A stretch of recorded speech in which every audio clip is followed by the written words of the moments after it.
Alors c'est sûr que c'est un grand privilège pouvoir exposer la parole de Dieu, c'est aussi une grande responsabilité. Et s'il n'y avait pas le Saint-Esprit, quand on lit la parole ou quand on expose la parole, ce serait une responsabilité qui nous écraserait ou bien ce serait de l'inconscience. Mais c'est aussi un privilège parce que quand on prépare un texte qu'on expose comme ça, quand on se retrouve le dimanche, ça donne l'occasion de pouvoir y réfléchir, de pouvoir méditer, de pouvoir se poser de nombreuses questions par rapport à ce que Dieu a voulu nous communiquer. Et ce matin, le texte qu'on va lire dans l'évangile de Marc, au chapitre 14, alors pour ceux qui nous rejoignent exceptionnellement, on a pris le parti de suivre l'évangile de Marc et d'exposer tous les textes de l'évangile de Marc qui se donnent les uns à la suite des autres. Et on arrive au chapitre 14, page 656, pour les Bibles qui sont à disposition. Alors il n'est pas question de baptême dans ce texte. Il est question d'un geste fort d'adoration et un geste qui a marqué l'histoire des personnes qui ont entendu la bonne nouvelle ou à qui la bonne nouvelle a été exposée. Alors cette histoire vraie se passe à un moment capital pour le peuple juif. C'est la fête de la Pâque et celle des pains sans levain. En fait, les deux événements sont liés. C'est des événements qui prennent racine dans la sortie d'Égypte, quand le peuple hébreu était esclave, et l'un et l'autre prennent racine à ce moment-là. Pâques veut dire passer outre, donc ce qui nous rappelle l'épisode de l'ange qui passe au-dessus des maisons, et puis les pains sans levain, c'était les pains qu'ils avaient fabriqués à la hâte et qu'ils ont mangés en sortant. Alors, inutile de dire que pour tous les juifs de l'époque, là on est à l'époque romaine, pour tous les juifs qui sont répartis dans le bassin méditerranéen à l'époque, cette fête, elle est capitale parce que c'est un peu un moment fédérateur pour le peuple juif qui essaie, tant bien qu'ils peuvent, de se retrouver à Jérusalem pour cette fête. Et la population, il arrivait que la population de Jérusalem double, voire plus, à ce moment de ces fêtes. Donc il y avait une foule considérable donc à Jérusalem. Et c'est pour ça que dans les chapitres que l'on a vus précédemment, on voit Jésus qui part de Béthanie et qui va à Jérusalem, et on le retrouve plusieurs fois dans le temple, en train de discuter avec les religieux ou avec d'autres personnes. Mais le soir, il revient à Béthanie, certainement parce qu'il avait des amis sur place, mais aussi parce que c'était peut-être plus simple aussi de se loger, vu la foule qu'il y avait dans Jérusalem à ce moment-là. Et puis le soir, eh bien, tout le monde, je pense, essayait d'avoir Jésus à sa table ou dans sa maison et organisait un moment spécial quand il était dans la maison. Et là, il est chez Simon le lépreux. Alors pour nous, on lit ça facilement, Simon le lépreux. La lèpre était une maladie terrifiante à l'époque. Les personnes étaient expulsées, les personnes étaient bannies pour pas qu'il y ait de contamination et qu'il y ait de relations avec le reste de la population. Alors inutile de dire que si Jésus est dans la maison de Simon le lépreux, c'est que Simon n'est plus lépreux, parce que sinon il n'y aurait pas eu une aussi grande foule de personnes à ce moment, à ce repas. Et Jésus partage un moment de bienfait dans cette maison. Et ce qu'il y a dans le texte qu'on va lire, c'est qu'il y a en même temps d'autres personnes qui se rassemblent, mais pour une autre raison. C'est les hautes instances du clergé de l'époque qui se retrouvent chez le souverain sacrificateur à Jérusalem. Et on va lire ça, donc Marc chapitre 14 à partir du verset 1. La fête de la Pâque et des pains sans levain devait avoir lieu dans 2 jours après. Les chefs des prêtres et les spécialistes de la loi cherchaient les moyens d'arrêter Jésus par ruse et de le faire mourir. Ils se disaient en effet que ce ne soit pas pendant la fête, afin qu'il n'y ait pas d'agitation parmi le peuple. Et là, on comprend leur raisonnement. La moitié de la population n'était pas tellement liée avec ces chefs-là parce qu'ils venaient de différents endroits du bassin méditerranéen et peut-être qu'ils étaient moins sensibles ou moins manœuvrables à ce qu'aurait dit le clergé de l'époque. Verset 3. Comme Jésus était à Béthanie, dans la maison de Simon le lépreux, une femme entra pendant qu'il se trouvait à table. Elle tenait un vase qui contenait un parfum de nard pur très cher. Elle brisa le vase, versa le parfum sur la tête de Jésus. Quelques-uns exprimèrent leur indignation entre eux. À quoi bon gaspiller ce parfum ? On aurait pu le vendre plus de 300 pièces d'argent et le donner aux pauvres. Et ils s'irritaient contre cette femme. À savoir, il était de coutume, au moment de la fête de la Pâque, des pains sans levain, de faire l'aumône aux pauvres. C'était un moment un peu spécial. Et alors, je ne sais pas si les personnes se sentaient contraintes ou pas, mais en tout cas, à ce moment spécial, voilà, on était généreux. Si on ne l'avait pas été pendant toute l'année, en tout cas à ce moment-là, on se sentait plus ou moins obligé de le faire. Verset 6. Mais Jésus dit, laissez-la. Pourquoi lui faites-vous de la peine ? Elle a fait une bonne action envers moi. En effet, vous avez toujours les pauvres avec vous et vous pouvez leur faire du bien quand vous voulez. Et entre parenthèses, pas uniquement au moment de la Pâque. Mais vous ne m'aurez pas toujours. Elle a fait ce qu'elle a pu. Elle a d'avance parfumé mon corps pour l'ensevelissement. Je vous le dis en vérité, partout où la bonne nouvelle sera proclamée dans le monde entier, on racontera aussi en souvenir de cette femme ce qu'elle a fait. Et c'est ce qu'on fait aujourd'hui. Verset 10. Judas Iscariote, l'un des 12, alla vers les chefs des prêtres afin de leur livrer Jésus. Ils se réjouirent en l'entendant et promirent de lui donner de l'argent. Quant à Judas, il se mit à chercher une occasion favorable pour le trahir. La période qui précède l'arrestation de Jésus dans l'évangile de Marc nous présente des textes très contrastés. On a vu le premier épisode avec le clergé qui se retrouve, qui décide de mettre à mort Jésus. Ce moment unique avec ce parfum qui est versé. Et puis Judas, un des proches de Jésus, qui est dans la conspiration, la trahison, le marchandage. Il prémédite un meurtre. L'inspiration de ces deux ambiances est bien différente. D'un côté, pour le clergé de l'époque, les certitudes qu'ils ont sur Dieu ont pris finalement le pas sur Dieu lui-même. Et finalement, Dieu est quelque part le grand oublié de toutes leurs certitudes. Et puis de l'autre, on a cette dame qui a une seule certitude, celle de Jésus. Et en fait, pour le clergé, la manière, les codes, la tradition, les règles et les lois étaient devenues plus importantes que Dieu lui-même. Ils pensaient faire bien, ils étaient animés de passion, de zèle, mais ce zèle était décentré. Il n'était plus centré sur Jésus, mais sur les moyens qui s'étaient accumulés au fil des siècles. La façon de faire était devenue plus importante que tout, au point d'employer tous les moyens pour préserver ce cadre, pour préserver cette manière. Quitte à trahir par ruse, on a vu, à livrer, à arrêter, à vendre, et finalement à tuer le Fils de Dieu lui-même. Quand on y repense, c'est hallucinant. Mais si on y réfléchit bien, certainement on aurait été des leurs. Très certainement.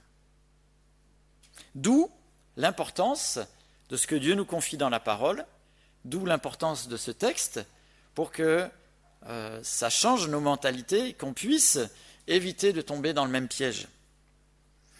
Et dans ce texte, on voit que l'attitude de cette femme est mise en exergue. Alors c'est sûr, elle dénote. au niveau de la manière, des codes, des habitudes de la loi, elle est hors du cadre. Mais elle a compris l'essentiel, Dieu est là. Et Dieu mérite toute ma reconnaissance, toute mon adoration. Et sa reconnaissance, elle l'exprime d'une manière pas très habituelle. En tout cas, on n'a pas trop cette habitude dans nos cultes. Je ne sais pas si à Riviera, vous versez beaucoup de parfum. Non ? Mais le texte nous donne une indication par rapport à ce parfum, c'est que ce n'était pas du patchouli. C'était un parfum pur. Ce n'était pas de l'eau de toilette. C'était un parfum pur. Et d'une valeur la valeur de ce parfum équivalait au salaire annuel d'une personne. Transposé en salaire moyen suisse, ça fait 70 000 francs suisses. Messieurs, je crois que si vous devez offrir du parfum à madame, je crois qu'on peut monter en gamme. Mais vous voyez, son geste avait une valeur qui était une valeur extraordinaire. Alors c'est sûr que pour les personnes qui étaient autour, mais quel scandale, quel gâchis. Surtout, si on lit bien la parole de Dieu, c'est que c'était la deuxième fois dans la semaine que ça arrivait. Quelques jours auparavant, l'évangile de Jean nous dit au chapitre 12 qu'une femme avait déjà fait aussi le même geste avec un parfum de la même valeur.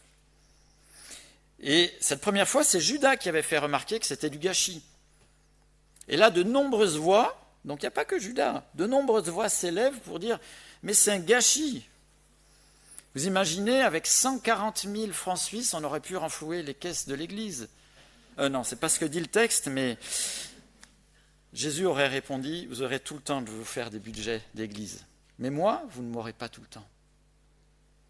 Alors c'est un peu transposé, mais la question qu'il faut se poser, est-ce que c'était vraiment du gâchis ? Est-ce que c'était vraiment du gâchis ? Qu'est-ce qu'on ne donnerait pas, nous, pour passer un repas avec Jésus ? C'est plus possible là, maintenant.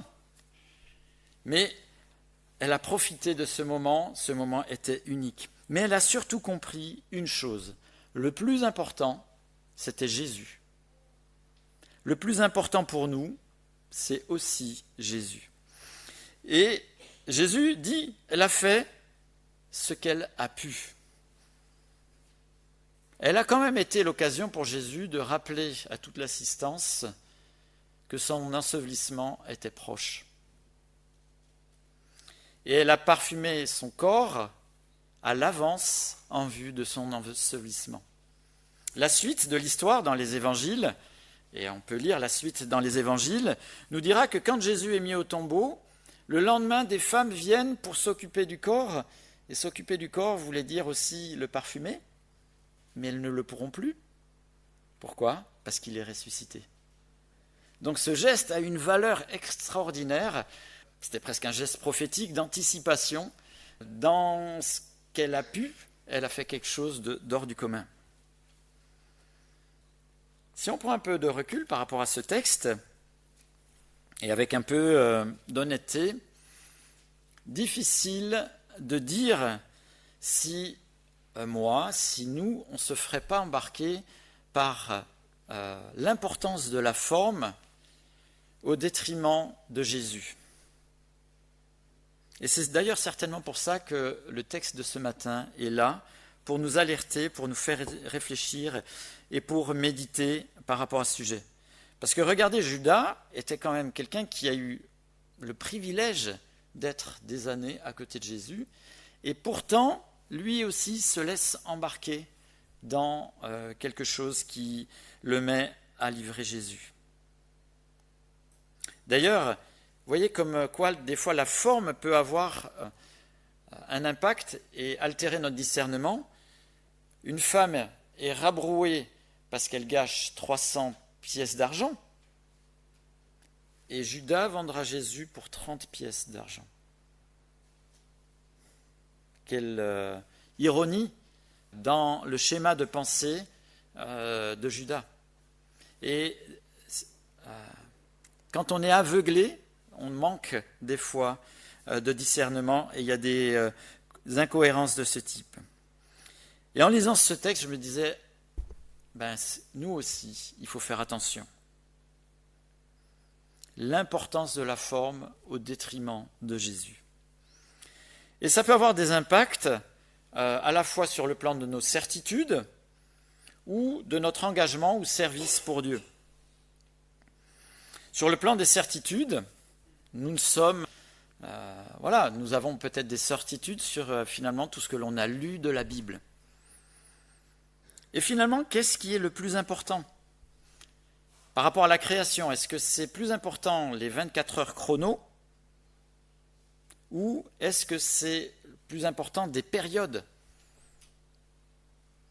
Et le sujet peut être passionnel, au point que l'on puisse même juger qu'il est de notre devoir de rompre la communion avec un tel qui pense quelque chose dans un sens et un tel qui pense quelque chose dans l'autre sens. Mais est-ce là le cœur du sujet, les 24 heures chrono ou des périodes ? Est-ce que le sujet, par rapport à cet aspect de la Bible, n'est pas que finalement le point central, c'est que Dieu soit le Créateur et qu'il mérite notre adoration et que notre adoration, c'est pas juste le dimanche, mais notre adoration se voit dans les choix de nos vies et dans la manière dont on va conduire nos vies. D'autres sujets aussi sont passionnels. Est-ce qu'il faut être prémillénariste ou amillénariste ? Waouh, ça c'est des termes incroyables. Hein. Vous mettez ça au Scrabble, c'est bon, ça prend plusieurs cases à la fois. Alors c'est des compréhensions différentes du retour de Christ. Mais l'important, est-ce que c'est d'être prémillénariste, amillénariste, ou d'être certain du retour de Christ ?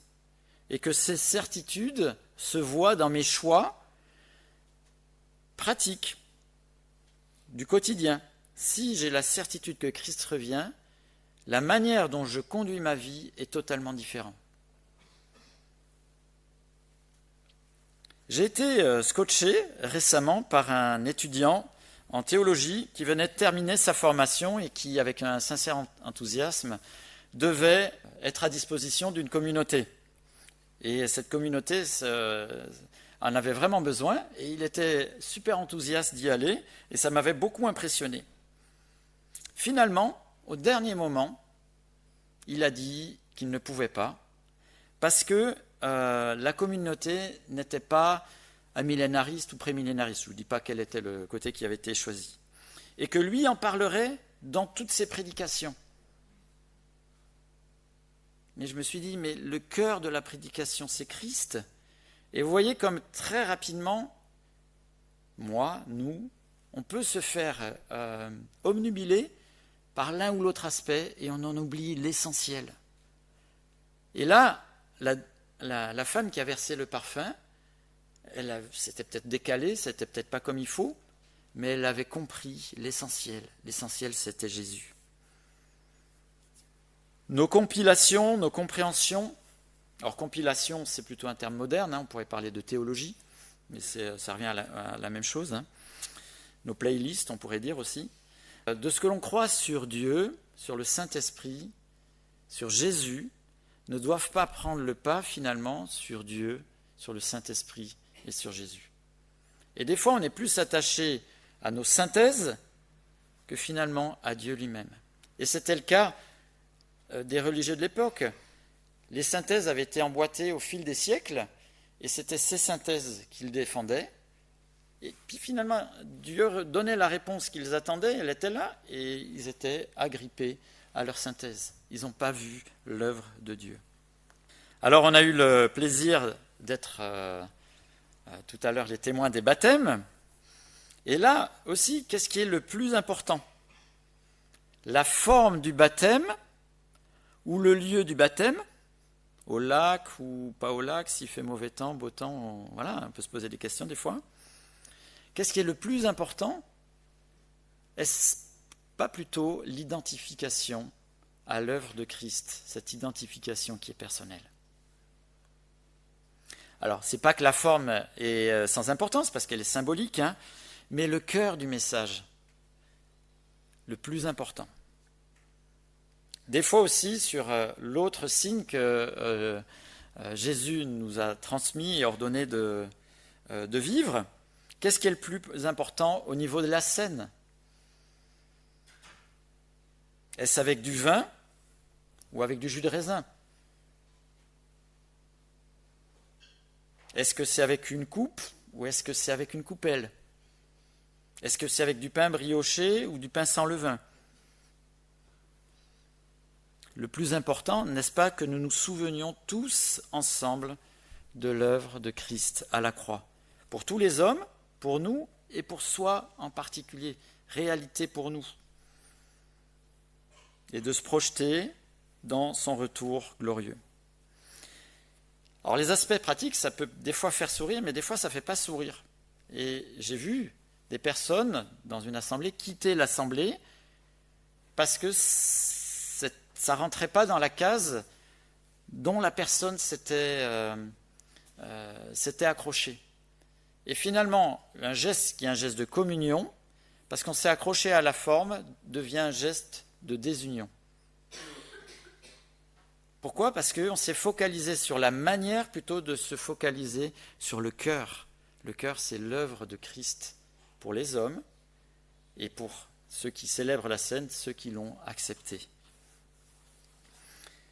C'est vrai, la gestuelle, la manière n'est pas sans signification, mais elle ne doit pas prendre le pas sur le cœur qui est Christ. Nos habitudes, nos certitudes, notre manière de faire peut nous jouer des tours. C'était le cas pour le clergé, ça a été le cas pour Judas. Et des fois, on peut être très conscient que les habitudes ont pris peut-être le pas sur la vraie vie, la vraie expression de la foi. Et des fois, on désire s'affranchir des habitudes, de ce qui a été fait les années précédentes, et de recréer la vraie Église comme elle n'a jamais été, parce que nous, on va la recréer. Alors l'idée est louable, mais ce que j'ai souvent remarqué, c'est quand on veut réinventer, c'est que notre énergie, nos pensées sont plus sur la nouvelle manière de faire, et le danger, c'est que des fois, on oublie l'essentiel, c'est-à-dire Christ. Jésus ici dit qu'elle a fait ce qu'elle a pu, mais le cœur était à Jésus. Alors que l'on utilise des anciennes méthodes, des nouvelles méthodes, que l'on fasse d'une manière ou d'une autre, finalement, faisons ce qui convient, mais n'oublions surtout pas le cœur de pourquoi on est rassemblés et pourquoi on est là, c'est-à-dire Jésus. Ça, c'est nos certitudes, mais des fois, notre engagement et notre service peut nous amener aussi à glisser et finalement à oublier l'essentiel. Est-ce que finalement, l'association dans laquelle on est investi est devenue plus importante que Christ ? Est-ce que la mission, mon type de mission, est devenue plus importante que Dieu ? Est-ce que ma notoriété est plus importante que Dieu ? J'ai été embarqué dans l'organisation de dizaines et de dizaines de concerts avec des solistes, avec des groupes de chrétiens de tout style. C'était pas mon dada, mais ça s'est donné comme ça, et ça a d'ailleurs été un réel plaisir. Mais c'est pas toujours évident de faire le tri entre ceux qui se la racontent, ceux qui prennent l'auditoire évangélique pour un prétexte pour se réaliser, ceux qui servent plutôt la musique, plutôt qu'ils servent la musique. Et Christ est finalement un tremplin pour servir leur don musical. Ceux que l'on doit servir aussi, parce qu'eux sont des artistes, et donc on doit les servir. Et puis ceux qui, avec leur sensibilité, leur don évident, sont vraiment un témoignage vivant pour Christ.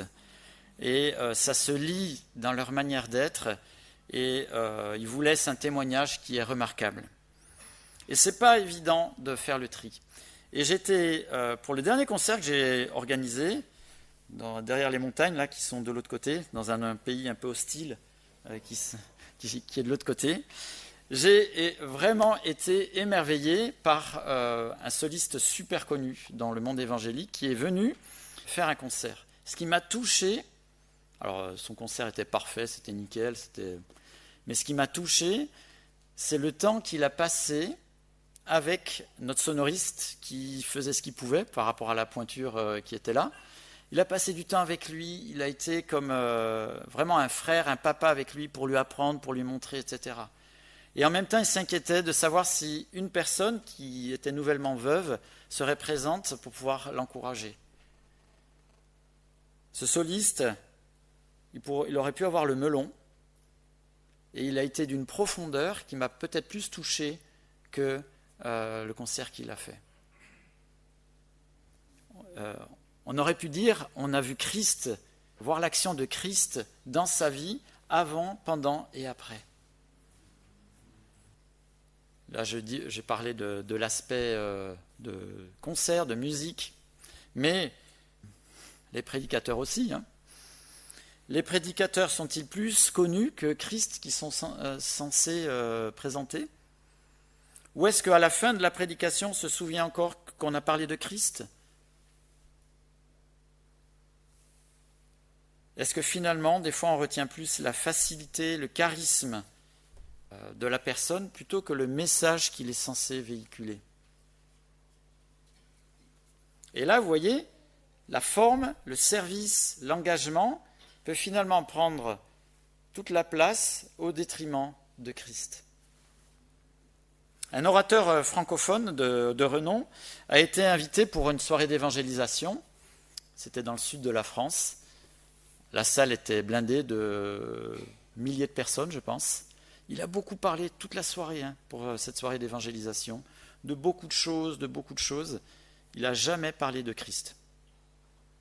Et à contrario, je connais un jeune prédicateur où des fois on a de la peine à le suivre, à l'écouter, etc. Et je pense que c'est la seule personne qui une fois nous a présenté l'œuvre de Christ avec une telle profondeur qu'on en était tous bouleversés. Je me souviens du jeune prédicateur parce que c'est un ami, mais je me souviens de ce moment-là. Et vous voyez la différence entre la forme, l'engagement, le service et finalement le message qui doit être transmis. Et nous aussi, on peut facilement se faire avoir. Nous-mêmes, on peut être dans le faire, dans la méthode et oublier l'essentiel, ou on peut finalement être aussi embarqué sans s'en rendre compte. Et comme je ne suis pas hyper méthodique ou fut-fut, je ne sais pas, très évolué, je me suis fait un moyen mémotechnique pour arriver à discerner si vraiment on est dans ce que Dieu attend ou finalement si on est à côté de la plaque. Et vous allez voir, ce moyen mémotechnique est vraiment super évolué. Ce moyen mémotechnique, c'est SMS. S comme serviteur, M comme message et S comme service. Serviteur, je me pose la question, de qui est-il le serviteur? De Christ, de sa mission, de son don ou de son domaine? M comme message, le message met-il en avant Christ et est-il adapté? Ça, c'est plutôt le côté missiologie. Si je vous amène un groupe de métal chrétien, je ne sais pas si ce serait franchement adapté pour notre auditoire. Quoique, peut-être. Et le dernier S, service, manifeste-t-il un esprit de service ou doit-on être à son service? Et ça en dit long sur l'œuvre de Christ dans une vie. Alors, je l'applique de temps en temps, pas qu'aux autres, mais à moi, même si je manque d'objectivité, c'est évident. Mais c'est bien aussi d'essayer de se dire où on en est, pour justement éviter d'être dans servir l'enveloppe, servir autre chose, servir une théologie, une association, plutôt que de servir Christ, le cœur de notre vie, de notre nouvelle vie. Et si on tend toujours à servir Christ, eh bien c'est l'essentiel. Après, la méthode, les moyens, Jésus il a dit, elle a fait ce qu'elle a pu. Mais si Christ est le cœur de ce que l'on vit, partage, véhicule, on peut faire ce que l'on peut, mais ça aura un écho qui sera bien plus fécond que de servir des structures, de servir des choses qui, des fois, sont bien plus rationnelles. Hein. C'est sûr que c'était beaucoup plus rationnel de garder 140 000 francs suisses et en faire des choses. On aurait pu d'ailleurs s'en vanter, dire gueux et grain, etc. Mais on aurait été à côté de la plaque parce que ce n'était pas la personne de Christ qui était au cœur. Visons cet objectif, faisons ce que l'on peut et on sera certainement les meilleurs témoins sur terre. Je vais prier. Merci Seigneur pour ta parole, pour cette merveilleuse histoire. Seigneur, on veut garder en tête l'exemple de cette dame. Et Seigneur, on veut te demander aussi de nous garder, d'être à côté de toi, à côté de ce que tu désires que l'on puisse montrer de toi. Et Seigneur, je te confesse qu'il n'est pas toujours évident de faire le tri. Et Seigneur, que tu renouvelles mon discernement, notre discernement. Seigneur, que tu nous donnes d'avoir cette simplicité et profondeur qui viennent de toi. Seigneur, que tu nous fasses la grâce d'œuvrer en nous pour que ça change aussi, Seigneur, si on est plus, si on accorde plus d'importance à la manière de faire, à comme ça c'est toujours fait, Seigneur, finalement au détriment de ta personne. Et bien, Seigneur, que le regard sur toi puisse nous réjouir. Et Seigneur, que tu nous donnes dans cette fin de culte aussi d'avoir le regard sur toi pour qu'on puisse continuer à te louer, à te remercier pour ta personne et pour ce que tu fais, et ce que tu fais en particulier pour chacun d'entre nous. Amen.